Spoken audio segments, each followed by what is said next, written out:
Hola, muy buenos días. ¡Ajú! Bienvenidos una vez más a este programa Sus Plantas Ancestrales.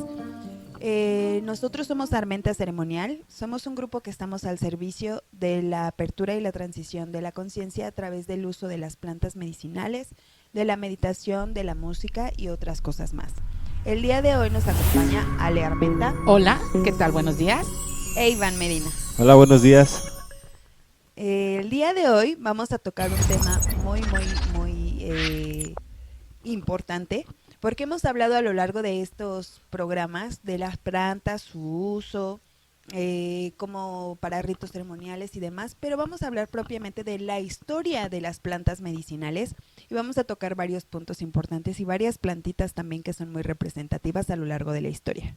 Pues sí, vamos a hablar un poco de estas plantas, la historia. Como bien todos sabemos que las plantas son más antiguas que nosotros. Nosotros somos los visitantes, estamos aquí en su tierra y muchos de nosotros no cuidamos la tierra y pues la pagamos le pagamos a la tierra, a la naturaleza, a la Pachamama con esta contaminación y ellos nos ofrecen flores y más vida y aire.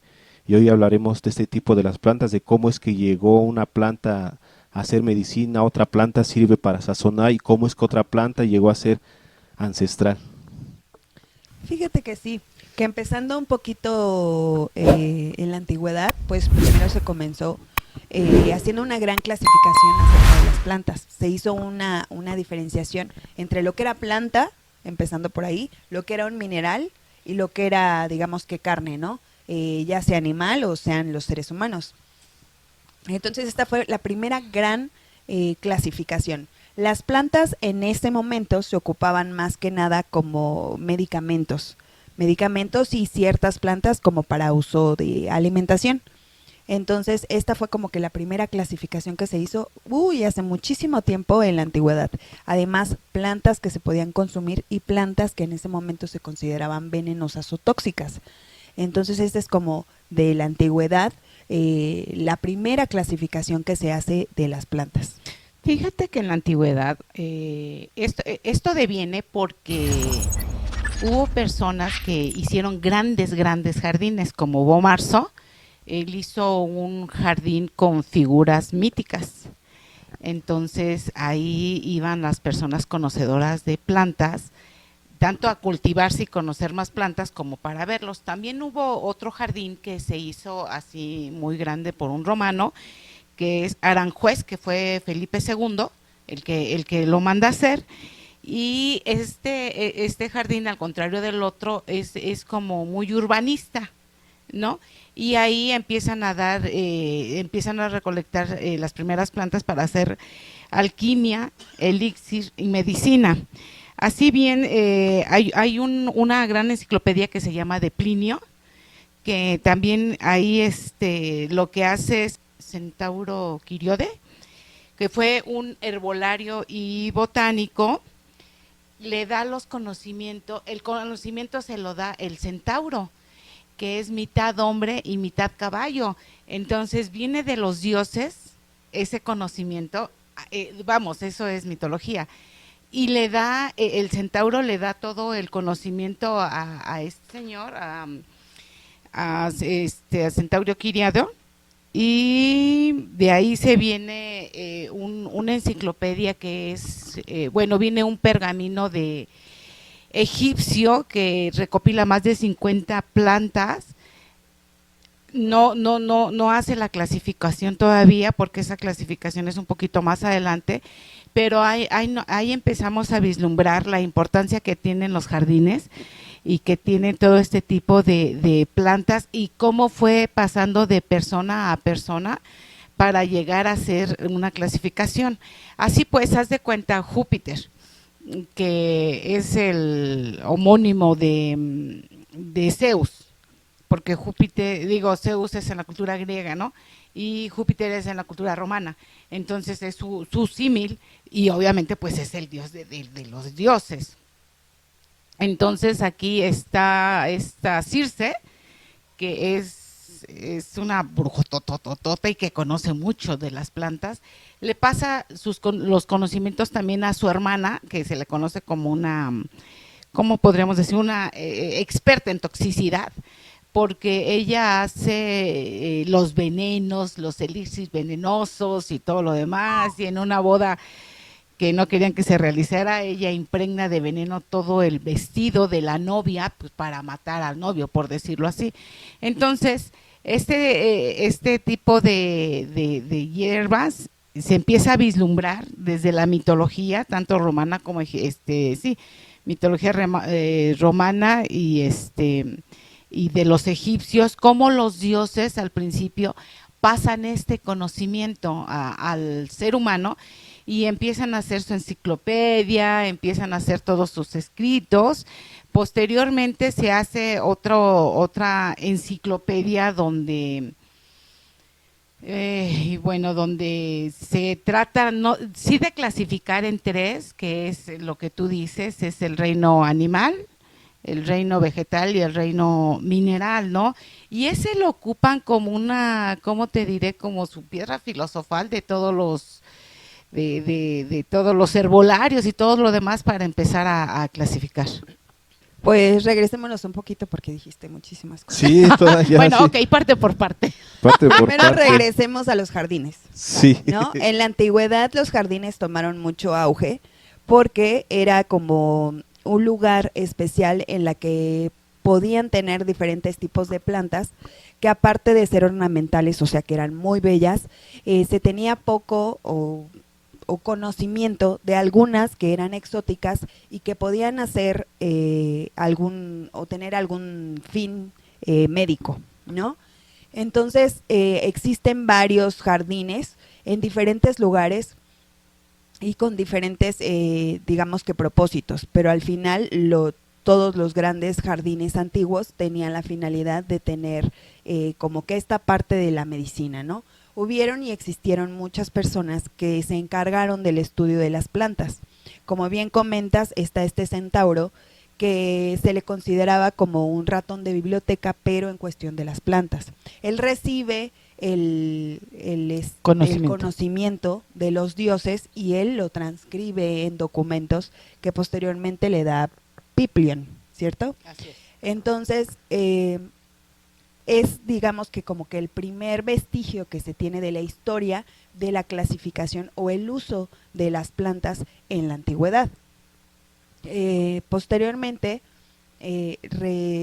existe o hablaste del papiro de Ebers.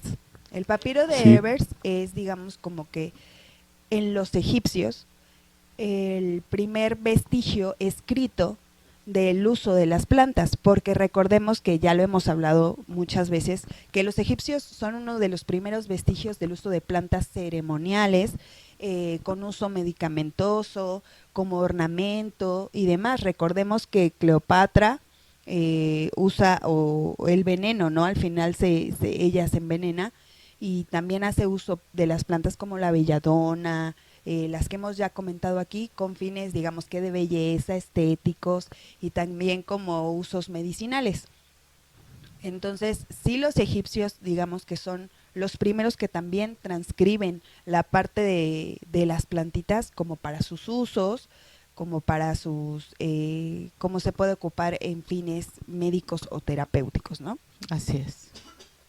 Pues sí, así como estamos mencionando toda esta división de plantitas, como los papiros que se hablan, todos estos personajes que se metieron y investigar las plantas, cómo es que una plantita, también hablamos de la división de plantas, de cómo uno es planta, uno es arbusto, uno es arbolito, y pues cómo pudimos dividir todo esto, porque la gente, en mi caso me han preguntado así, cómo es que esta planta llegó a ser esto y cómo es que esta planta tuvo esta genialidad de sazonar o darle sabor a algún alimento, o esta planta para hacer algo de medicina, o esta planta por qué te lleva a un lugar ancestral, como los chamanes, o no sé, se le puede llamar cocinero, cómo logró hacer que esta plantita fuera sazonadora, o una persona investigadora que dijera, esta planta te va a quitar el dolor de cabeza, te va a quitar la hinchazón, te va a hacer eso, te va a hacer el otro. Esa es una de las cosas de que mucha gente a veces pregunta. Entonces Teofrastro, que fue en su momento un discípulo de Aristóteles, divide su obra en dos. En la primera parte se dedica él a hacer lo que es morfología, lo que es su descripción anatómica, su clasificación, su geobotánica y farmacología. Este libro se llama Historia Plantarum y abarca todo este tipo de cuestiones en cuanto a la planta. Recordemos que Teofrasto, bueno, y Aristóteles es de la época de casi los 300 después de Cristo. O sea, ya habían pasado los egipcios, las grandes civilizaciones y demás, y ya era como algo más estructurado. Por lo tanto, por eso es que existen 9 volúmenes de este gran libro.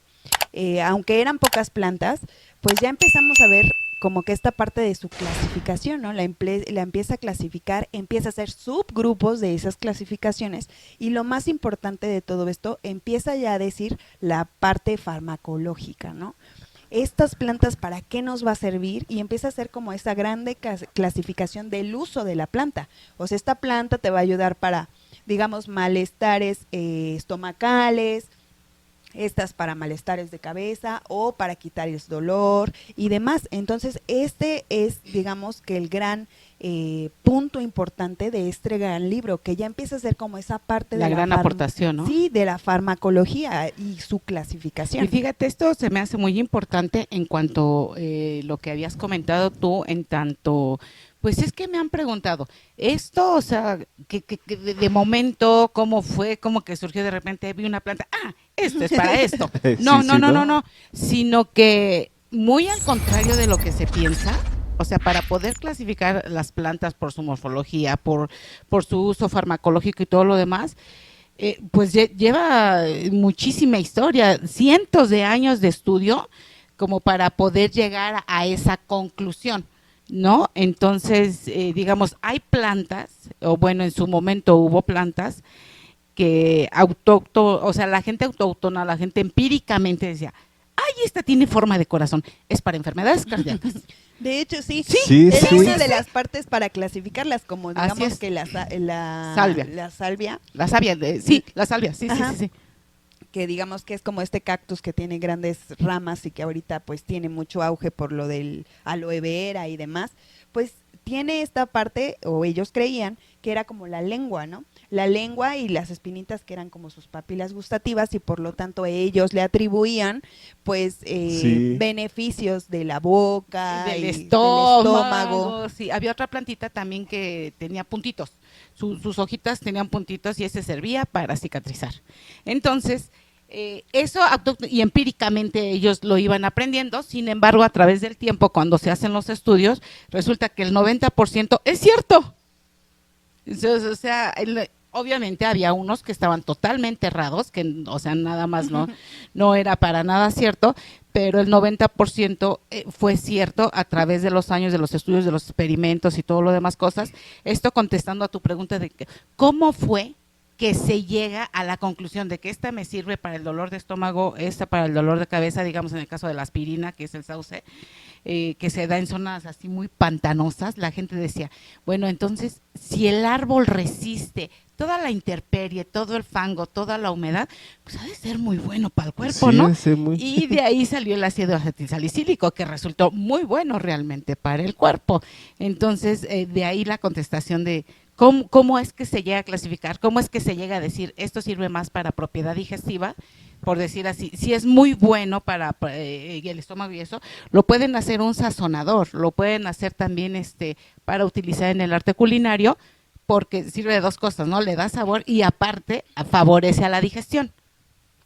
Cierto que, perdón, que están diciendo que es que parecía la lengua y servía para todo del estómago. Me recuerda mucho cuando decían es que el brócoli se parece al cerebro y esto es para el cerebro, y ¿no? Sí. Y luego dices tú que ya con la investigación resulta que era cierto. Estoy entendiendo o quiero creer que todo esto empezó con la visión, ¿no? Esto se parece, se parece a parte de la persona se parece a esa plantita, de servir para aquello, servir para como lo comentaban ustedes, que de todo esto pues así es como iniciamos todo. Sí, creo que anteriormente sí lo habíamos comentado, que aquí tiene que ver mucho el método científico, la observación, la hipótesis, pero principalmente el ensayo, que es la experimentación. Y bueno, pues anteriormente no había otra más que ensayar entre ellos mismos, y pues si fue mal, entonces se fueron clasificando en que tal vez planta no tan benéfica o venenosa o algo así, pero sí tuvo que ver mucho eso. Sí, tenemos también, por ejemplo, mira, yo tengo una pequeña experiencia sobre cuando estuve yo allá en Puebla, estuve casi una semana en Puebla y se muere un borreguito. Y entonces mi tío dice, ¿por qué se murió? Le digo, ¿por qué se murió el borreguito? No conocemos las plantas, no sé qué comió, bla, bla. Y lo que hizo mi tío fue examinar el excremento del borrego y encontró unas semillitas y dijo, es esa planta. Esa es la planta que comió él y esa es la planta y es venenosa. Y resulta después de que sí es cierto que esa planta es venenosa, quizás quiero pensar que al saber cómo es una planta venenosa es porque vienen algunos animalitos que pues que morían. Sí. Fíjate que sí, originalmente pues la clasificación y el uso de las plantas pues sí es totalmente empírico, ¿no? Era pues se ocupa, se come o se consume y vemos a ver qué pasa. Sí tenían un norte o una orientación, o ellos le daban este uso de acuerdo, digamos, que a su forma física, ¿no? A su morfología, que era lo que nosotros podíamos ver. Pero también importante, aunque parezca cruel, pues eran los animales, ¿no? Los animales también nos daban una orientación del uso de la planta. A lo mejor no podía decirte cómo se sentía, pero si veíamos que tenía algún malestar, porque eso es muy notorio, pues entonces nosotros ya con cuidado utilizábamos esa planta. También otra cosa importante que comentaste es el uso, el método científico, ¿no? Y sí, así comienza todo, observando, haciéndonos una pregunta, ¿no? Igualmente, ¿por qué se murió el animalito? Entonces, pues entonces hay que indagar poco a poco para encontrar la causa y entonces darle un uso o una precaución a cierta planta o semilla. Y así fue poco a poco como se fue haciendo toda esta parte. Después tenemos que darnos cuenta que no todas las personas eran las encargadas de clasificar las plantas. Es cuando empiezan a resurgir los botánicos y los alquimistas, que eran como estas personas que se encargaban en la experimentación, ¿no? Más que nada los alquimistas, que eran los que ocupaban, digamos, parte de minerales, parte de plantas y parte de otras cosas para empezar a hacer como estos experimentos, ¿no? ¿Qué pasaba o qué pasa si hago esto? ¿Qué pasa si consumo esto? ¿Qué pasa si a esta planta la hago té? ¿Qué pasa si le hago ungüento? ¿Qué pasa si le hago un elixir? ¿O si hago una tisana? O sea, esa parte de experimentar. ¿Y qué pasa si le echo estos polvitos? ¿Y qué pasa si en vez de hacerla seca la pongo natural? O sea, esta parte de experimentar, pero no lo hacían todos. Sí, pues eran personas específicas que ya con un poco de conocimiento que se tenía de los papiros, que se tenía ya del libro de Plantarum, empiezan a hacer más experimentos y a indagar acerca de esto. Después de Teofrasto, existe otro libro que se llama De Causis Plantarum. Este tiene 6 volúmenes y entonces digamos que ya teníamos otro libro base para seguir experimentando con estas plantas. La diferencia entre el primer libro y el segundo, digamos lo que en este ya toma sentido, lo que es la germinación y la propagación. Y no solo en el sentido práctico de decir, pues si pongo la semilla aquí va a crecer y todo, no. ¿Qué condiciones, digamos, físicas y ambientales requería esta planta para poder crecer de la mejor manera? Y aparte, muy importante, empiezan a hacer como estos experimentos genéticos. ¿Qué pasa si propago esta planta, pero mezclada con la otra?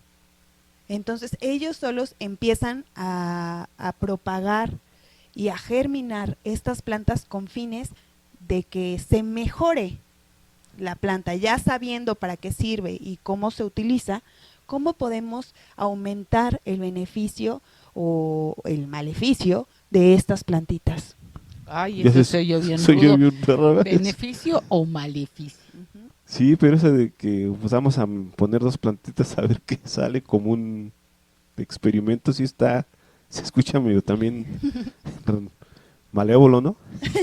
Fíjate que, retomando un poquito en la cuestión de la clasificación y lo que estás tú mencionando, cabe mencionar que que también a su vez ese conocimiento se divide en dos, porque es a las personas que tienen cierto acceso a la cultura, cierto acceso a ese tipo de conocimiento, y las personas que no tienen ese tipo de acceso al conocimiento siguen haciendo las cosas arcaicamente o empíricamente, se siguen como los ejemplos que acabamos de dar.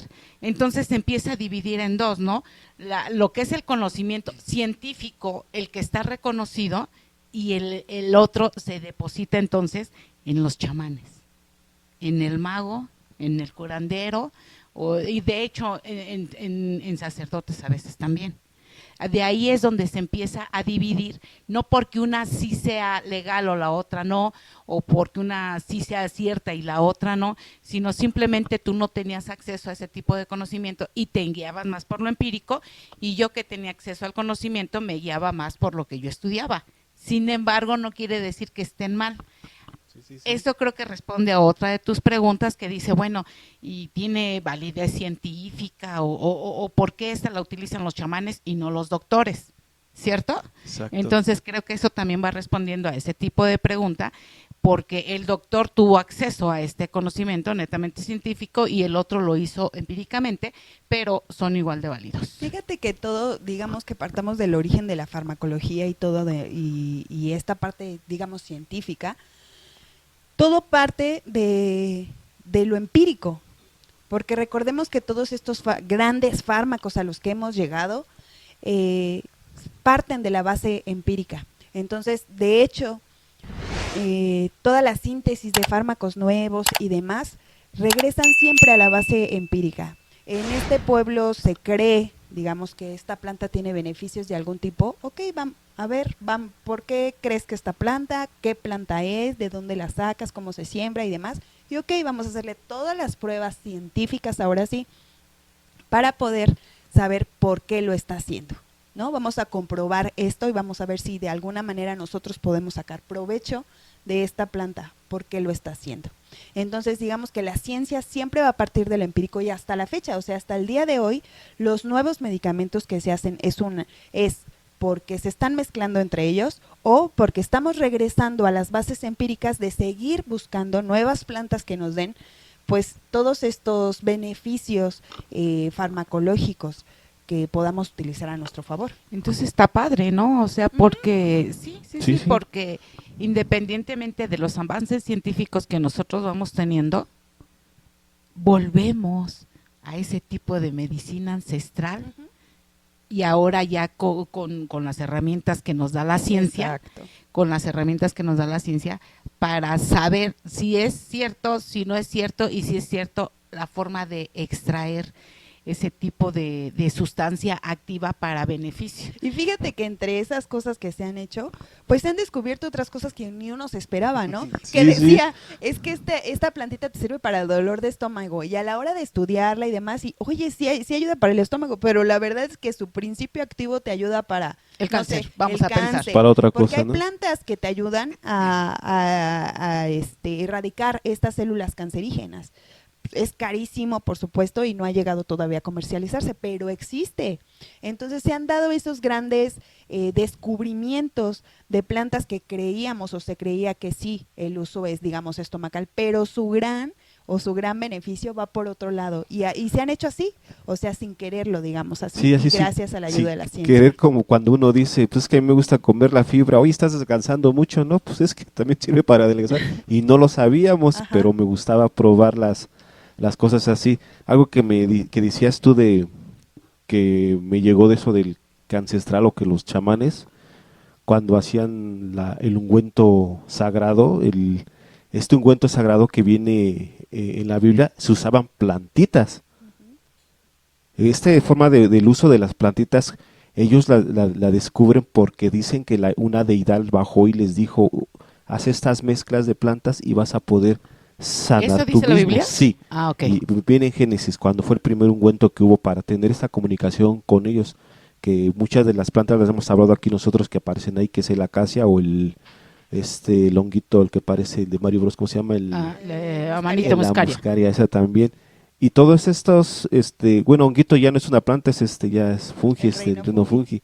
pero también es algo que viene de la tierra, que ya tiene más tiempo que nosotros, que por ahí andan diciendo que viene de otro lado el honguito, ¿verdad? Bueno, creo que muchas cosas vienen de otro lado. Ay, luego andamos en esas. Sí, hay extrañas cosas, extrañas. Bueno, en lo personal, a mí me llama mucho la atención el pulpo.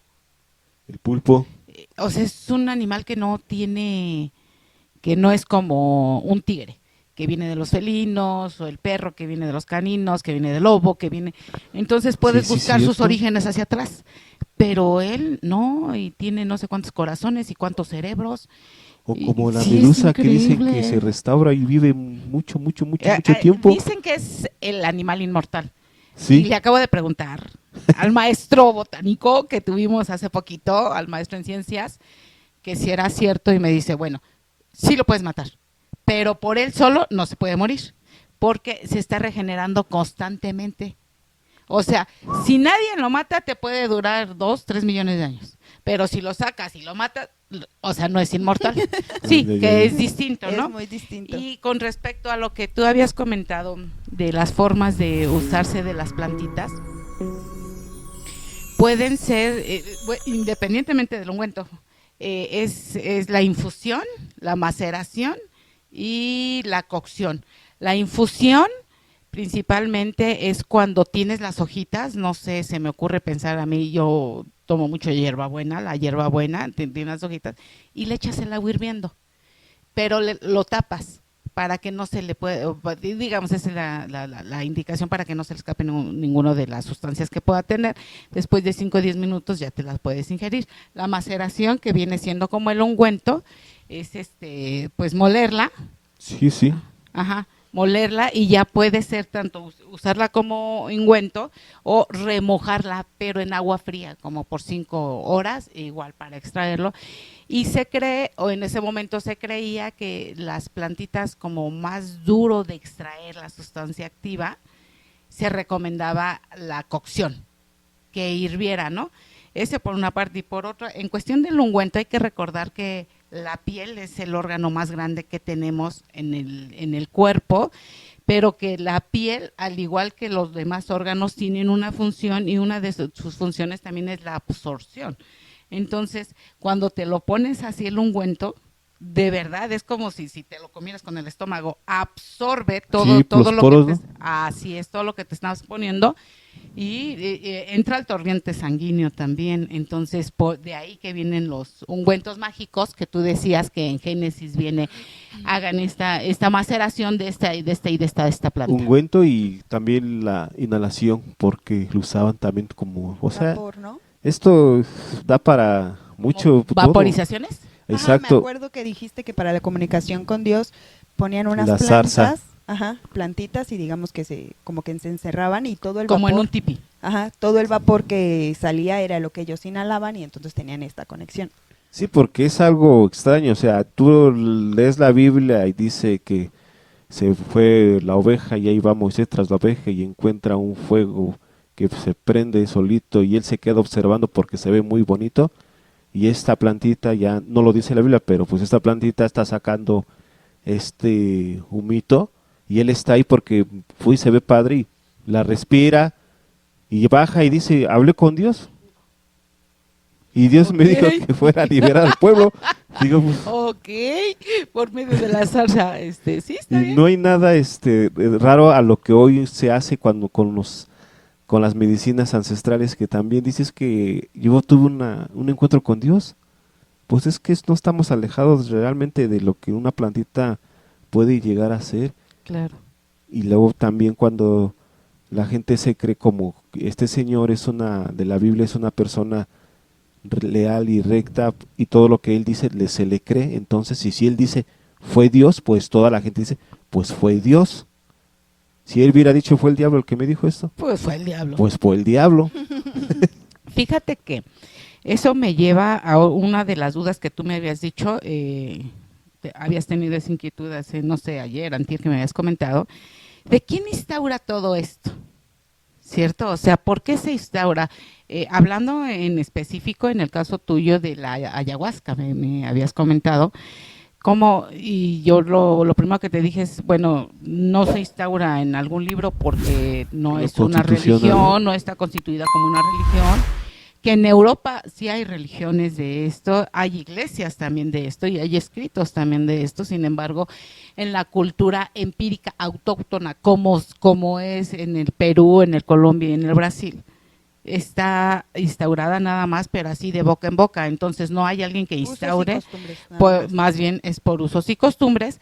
Y en cuestión de cómo va pasando el conocimiento, es de generación en generación, pero también hay ciertos estudios y se ha demostrado, porque hay ciertos estudios que ya les han hecho la prueba científica, pero digo, a final de cuentas, volvemos a lo que dice el manifiesto de la ayahuasca, pues tardarán muchísimos años antes de que el ser humano pueda realmente saber con exactitud científica cómo es que la molécula, ¿no? cómo es que la molécula de la planta al entrar en ti provoca un estadio temporal para fomentar una comunicación tanto tuya con la planta como tuya con el ser divino.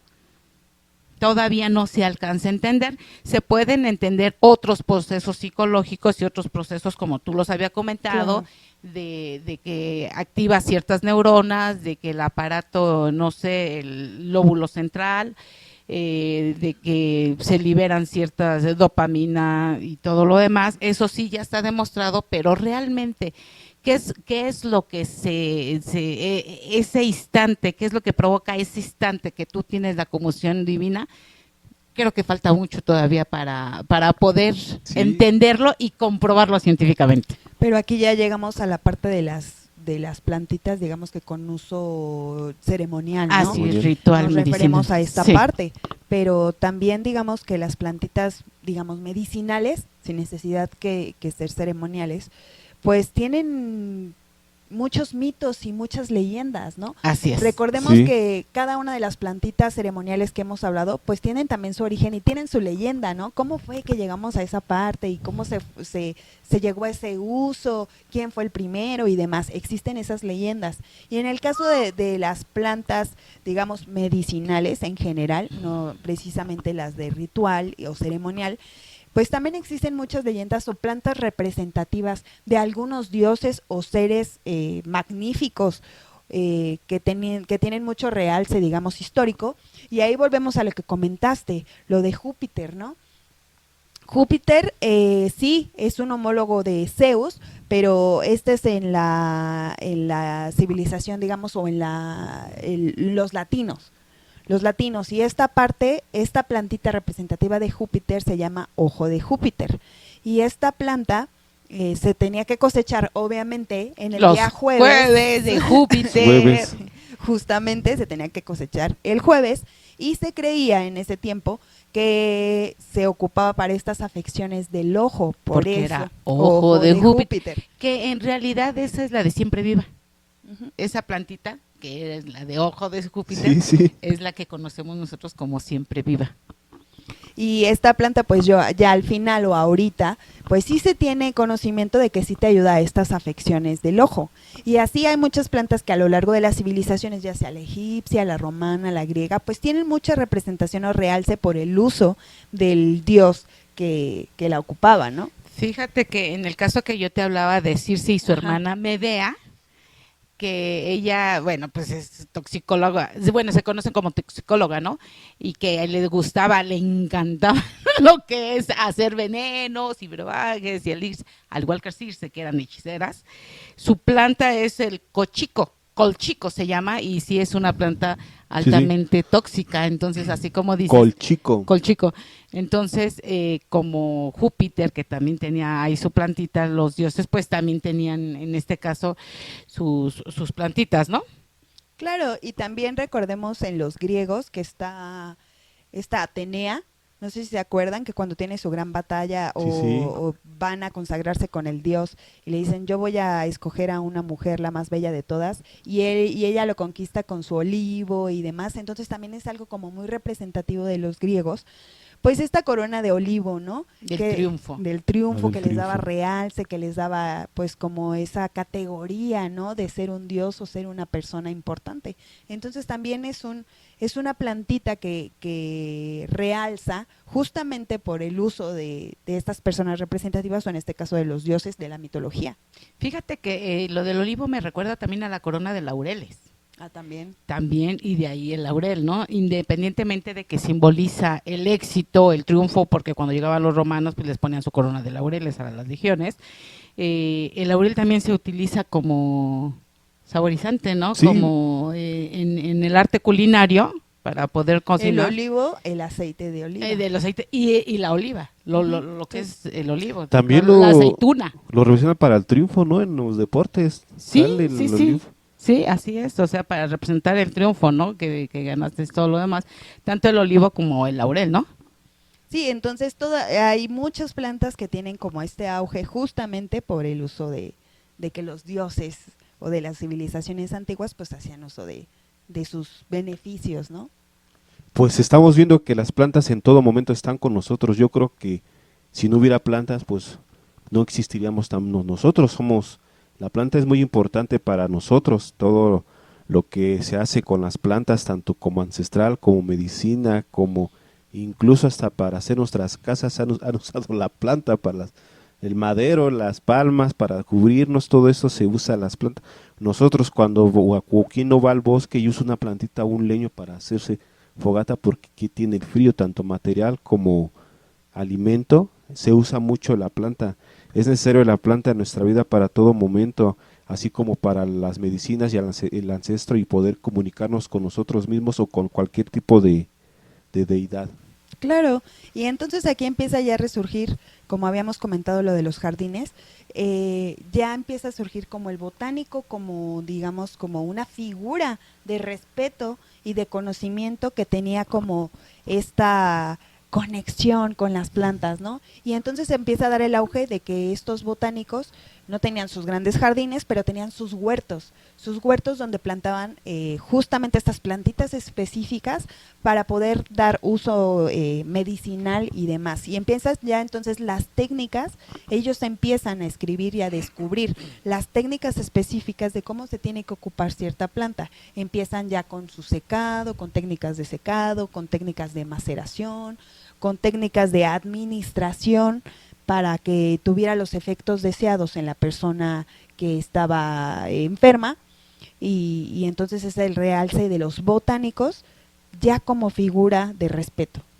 Creo que también es cuando empiezan los polifármacos. Ah, claro. Sí, sí. cuando ya ellos mismos, así como habías comentado anteriormente, ¿y qué pasa si hago esto con esto?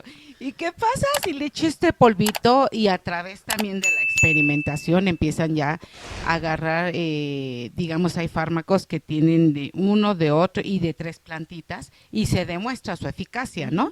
Claro. Entonces es cuando empieza, creo, el polifármaco, ¿no? Sí, con estos botánicos ya como figura a través de la historia, ellos son los que se encargan de, ya con bases en estos conocimientos que ellos tenían, pues empiezan a experimentar como para potenciar los beneficios de las plantas, incluidas la mezcla de plantas o la mezcla de plantas con minerales. Sí, ahorita que recuerdo, en la primera clasificación que se hace, que es, nada más hay 3, animales para comer, plantas para curar y minerales como veneno.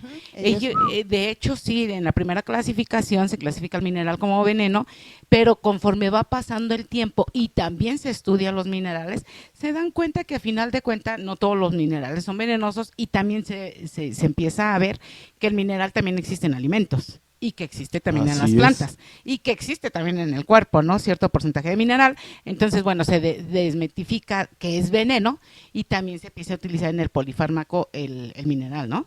Sí, entonces ya el botánico pues es el hombre de conocimiento, ¿no? Ay, Porque en algún momento pues era Sí. tildado de brujo, chamán. Bueno, sí, a la vez había chamanes, Era y lo que también te iba a había decir. brujos. Yo creo que conforme empieza a crecer también el botánico, por la otra parte, Se empieza como a dividir, ¿no? es Sí, cuando sí. se divide y también el chamán pues se enriquece a su vez, ¿no? Porque digamos, el botánico agarra ciertos tipos de plantas nada más como en la periferia y el chamán es el único que es capaz de internarse hasta dentro de los bosques, hasta dentro de la selva y seguir experimentando con las plantas. Entonces, conforme crece el botánico, también crece el chamán, pero también crece esa creencia de que el botánico, esta medicina es la que realmente vale, la que realmente tiene el peso científico, y esta medicina, no, esta es superstición, hechicería y todo lo demás. Sin embargo, bueno, ya está demostrado que el botánico terminó regresando con el chamán y decirle, a ver, ¿esta para qué sirve? ¿Y esta para qué sirve? Y yo como botánico o yo como científico me encargo de experimentarlo, de ver si sí es cierto y de darle el peso, pero no te voy a dar a ti el crédito. No, espérame. ¿Sí me explicó? Sí. Pero el crédito no te lo voy a dar, o sea, el crédito me lo quedo yo. Entonces, de ahí es que sale desvalorado el chamán o el curandero o el yerbero. Justo Justo y por aparte el botánico, ya después de la experimentación y la comprobación de las plantas, pues era el que se encargaba de escribir los hallazgos, y a través de estas escrituras pues se ha ido enriqueciendo toda esta parte de las plantas medicinales. Por ahí que hay quien dice, ¿quién escribe quién escribe a final de cuentas la historia? Los ganadores. Entonces, el botánico, ¿qué va a decir? O sea, a final de cuentas, nosotros descubrimos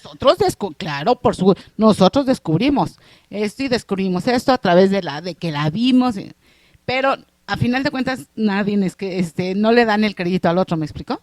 Sí, no, pues no se le da crédito al chamán, como lo decía Laura, no, pues lo tachan y es el malo y el brujo, ¿no? ¿Y quién es el se lleva las guirnaldas, las glorias, no? Pues así es, de ahí es de donde viene varios conocimientos de la planta, así es. Pues bueno, ya después los botánicos pues empiezan a escribir acerca de cómo se podían ocupar las plantas, y ya es cuando vienen como que las tisanas, los ungüentos, los elixires, jarabes, como que ya todas estas formas farmacéuticas de poder ocupar las plantitas medicinales para tener el mejor efecto o beneficio de ellas.